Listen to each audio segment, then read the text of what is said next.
आजकल मेरे से कुछ लोग पूछते हैं डीएसपी साहब की बड़े होके क्या बने। मैंने कहा झाड़े लगाने लग जाओ, बढ़िया काम चलेगा। चल रहा है आजकल बड़ा ढोंग है, यानी इतना ढोंग, इतना पाखंड भी चल गया कि अब उन लोगों से क्या प्रेरणा मिलती है। ढोंग ही तो मिल रहा है, लेकिन आजकल बड़ा ढोंग चल गया। गांव के अंदर पाखंडियों ने पाखंड फैलाना शुरू कर दिया है। एक इधर अभी मोखरा गांव में हम लोगों ने एक बहुत बड़ा अभियान चला करके उसको ढोंग को ध्वस्त करने का काम किया। वहाँ एक ऐसी कुरीति, एक ऐसी अशिक्षा ने जन्म ले लिया। प्रिय बंधुओं, प्रिय विद्यार्थियों, शिक्षक महोदय और मेरी बहन शिक्षिकाएं यहाँ पर बैठी हैं, बताना चाहूँगा, एक महिला जो कुछ नहीं जानती, अनपढ़ है बिल्कुल, उसको करना ही कुछ नहीं, 2-4-5 बच्चे पैदा करो और बच्चे पैदा करने के बाद में एक भगवा चोला पहन लो, चोला पहन करके एक मोर का हाथ में पूंछ उठा लो, मोर का पाँख उठा लो, करना ही कुछ नहीं है, योग्यता की आवश्यकता ही नहीं है। कौन माथा मारेगा, कौन पढ़ेगा? और वो कहीं पर बैठ जाते हैं, पूरे गाँव का सत्यानाश करने का ये लोग काम करते हैं। कितने प्रकार के ऐसे बेवड़े और कितने प्रकार के ऐसे नशेड़ी लोग हैं जो भगवा वस्त्र पहन करके भी गांव के अंदर, गांव की प्रतिष्ठित पीठों के ऊपर बैठ जाते हैं। वो अनपढ़ गंवार उन गांवों को सत्यानाश की ओर, मैं समझता हूँ जिस प्रकार से प्राचीन जो हमारी इमारतें हैं उनकी नींव जब कमज़ोर हो जाती है वो भर भरा करके गिरती है, ठीक वही काम इस सल्तनत के अंदर मुगलों ने जो किया वो आज हमारे लोग कर रहे हैं। जीवन को भर भरा करके गिरने जैसा कार्य कर रहे हैं ये पाखंडी लोग, जिनको आप लोग साधु समझ करके बैठे हैं। ये सब के सब गृहस्थी, इधर आप रामपाल को देखिए, गृहस्थी था, लेकिन आप लोगों ने, आपके परिवारों ने उनको साधु समझ लिया।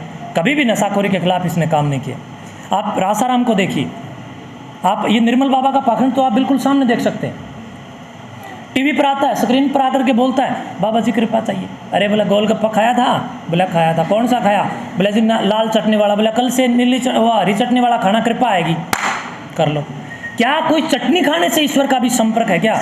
तो इस प्रकार के ढोंग को स्वीकार करने वाले लोग पढ़े लिखे तो हो सकते हैं, शिक्षित नहीं है। जो इस ढोंग को टीवी पर स्वीकार कर रहे हैं, लाखों करोड़ों की संख्या में लोग नतमस्तक होकर के शीश झुका करके इन पाखंडियों के सामने इस देश को नशाखोरी की गिरफ्त में और अंधविश्वास की गिरफ्त में धकेलने का काम कर दिया। तो मेरी बहनों, आप सभी से मैं झोली करके इस बात के लिए अपील कर रहा हूँ कि मेरी झोली में इस बात के लिए जो मैं आया हूँ कि एक दीक्षा, एक भिक्षा, आज मैं पहली बार शायद भिक्षा मांग रहा हूँ। भिक्षा लेना मेरा फ़र्ज़ भी है, क्योंकि एक सन्यासी भिक्षा ले सकता है। तो आज मैं मेरे इन विद्यार्थियों से भिक्षा मांग रहा हूँ। इस बात की भिक्षा दे दो कि आपके घर परिवारों में जो माँ बाप कोई दारू छोड़ना चाहे, कोई बीड़ी छोड़ना चाहे, उनकी दारू और बीड़ी मेरी झोली में डाल दो, ताकि हम उसको ज़मीन में कई फीट नीचे गाड़ दें गला करके। ये एक बहुत बड़ी बीमारी, महामारी। और बीड़ी कोई, मैंने एक बार पहले भी उस विद्यालय में इन बहनों को तो बताया था, ये भाई बच गए थे। ये बीड़ी पीने वाले बड़े ढोंग करते हैं। आप लोगों ने देखा होगा, जब भी ये बीड़ी पीने वाले क्या करते हैं, जेब से एक वो निकालते हैं, जेब से ऐसे एक पाउच निकालते हैं बीड़ी का, और उसके अंदर से पैक होता है वो पूरा, और बीड़ी में भी ढोंग, उसको फाड़ते हैं, फाड़ करके एक बीड़ी निकालते हैं, ऐसे ऐसे करते हैं, उल्टी डाल लेते हैं, फिर दूसरी निकालते हैं, फूंक मारते हैं, फिर डाल, तीसरी निकाल के पीते हैं। मैंने कहा अरे 2 वापस क्यों डाली? बोला जी उनमें तम्बाकू कम है। तो देवता जो गंदी लगा उसको बाहर फेंक दे, भीतर क्यों डाल रहा है उल्टी? बोले ना जी बाद में पीऊँगा। यानी यहाँ तेरा कौन सा मुकलावा हटा था? उन लोगों से कोई पूछने वाला, यानी बीड़ी पीने में भी ढोंग। ये लोग जो ढोंग करके नशाखोरी को, और एक बात और, ये जितनी भी बुराइयां हैं, देखो आप सभी शिक्षक यहाँ पर बैठे हैं, मैंने थोड़ा ज़्यादा समय जानबूझ करके लिया है, क्योंकि मेरे पास जब मैं यहाँ से आया तो मेरे पास गांव से कई सारे फ़ोन आए, महाराज जी थोड़ा समय ज़्यादा लेना वहाँ पर।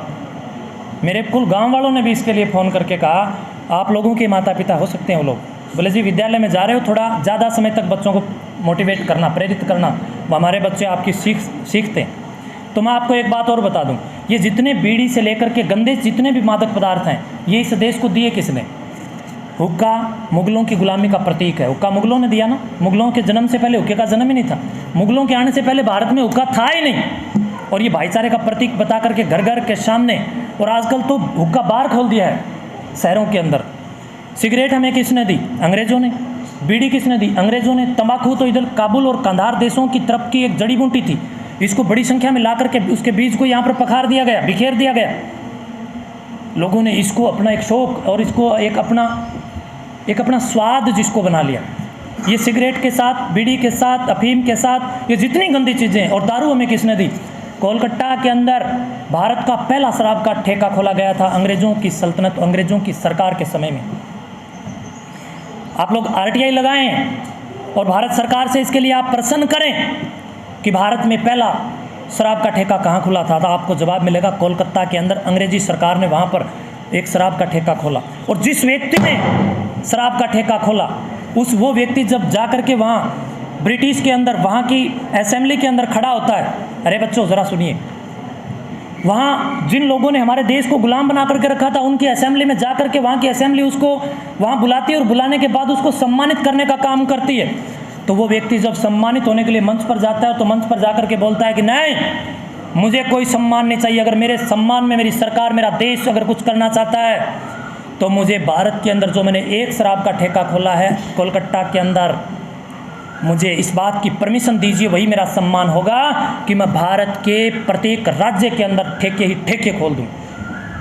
तो वहाँ की सरकार ने उसको दारू के ठेके और इन शराबियों की संख्या बढ़ाने के लिए परमिशन दे दी, और भारत के देश के अंदर भ्रमण करते हुए मेकाले पद्धति का भी इस जॉर्ज पंचम और ये मेकाले, ये ऐसे गंदे लोग इस देश के अंदर आए जिन्होंने इस देश को बर्बाद करने का काम किया, हमारी शिक्षा और संस्कारों में आग लगाने का काम किया।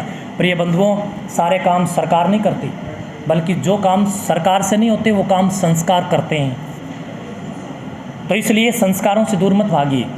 इन गंदे लोगों को, ये जो गंदे लोग जो भारत में आए, इन गंदे लोगों को गंदी चीज़ें छोड़ करके उनके मुंह पर इस बात का तमाचा आप लोग लगाइए कि हमने तुम्हारे द्वारा फैलाई गई बुराइयों को छोड़ दिया और छुड़वा दिया गया।